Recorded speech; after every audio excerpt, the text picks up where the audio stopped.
Hi there, Jeep owners. Today in your 2020 Jeep Wrangler Unlimited, we're going to be taking a look at the best flat tow setup.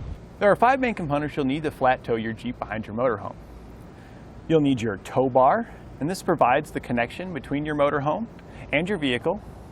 Your safety cables, which is a supplemental connection between your motorhome and your vehicle. Your base plate, which is the connection point on your vehicle to attach your tow bar to.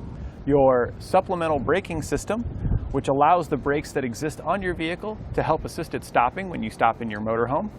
And your diode wiring or supplemental wiring, such as magnetic lights, which takes all the lighting signals from your motorhome and transfers it to those at the back of the vehicle so people around you know your intentions when going down the road.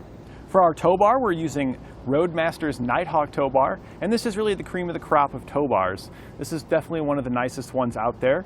It's a non-binding tow bar, which I would recommend, regardless of what tow bar you choose, to make sure you get one that is non-binding.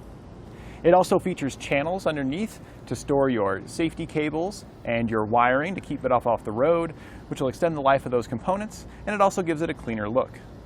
Now, this is a very high weight rated tow bar. That is more than you would need for your Jeep. So if you were looking at something that's going to suit all of your needs, just like our Nighthawk here would, but not be overkill, I would recommend Roadmaster's Falcon All-Terrain. It's a non-binding tow bar with channels to keep your wiring up, but it is rated for a lower value of about 6,000 pounds, which is still plenty for your Jeep Wrangler.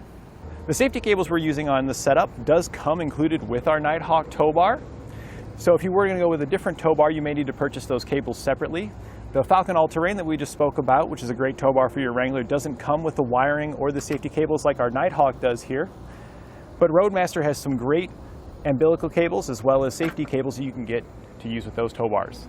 For our base plate, we're using Roadmaster's Direct Connect base plate, and this is the one I would highly recommend due to the Direct Connect style. All of Roadmaster's tow bars will easily be able to slide right in and attach with a pin into the Direct Connect style.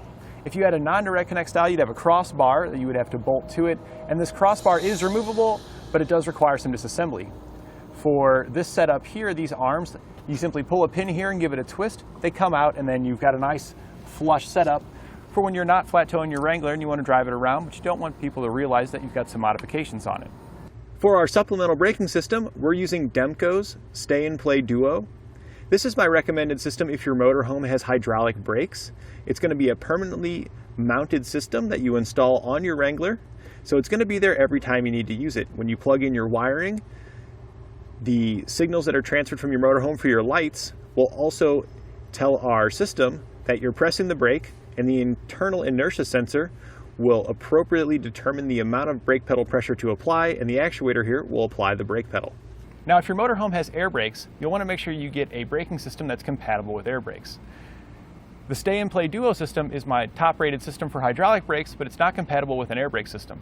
If you have air brakes, I would recommend Demco's Air Force One system, which works very similarly to our Stay and Play, but there's an airline connection between your vehicle and your motorhome, so we can actually get some of that air pressure back to use it to determine how to appropriately apply the brake in your vehicle, working with your air brakes. The last component you're going to need is your lighting, whether it is diode wiring that it taps into the lights at the back of your Jeep, or it is magnetic lights like we're using here. The lighting for this system is connected to our motorhome at the front, and it mimics all the signals from our motorhome here at the back. This way, when we put our left turn signal on, we have a left turn signal back here, so everybody behind us knows that we're intending to either merge left or make a left turn. Now, depending on your motorhome and your vehicle's setup, you may need a few additional components to make them compatible.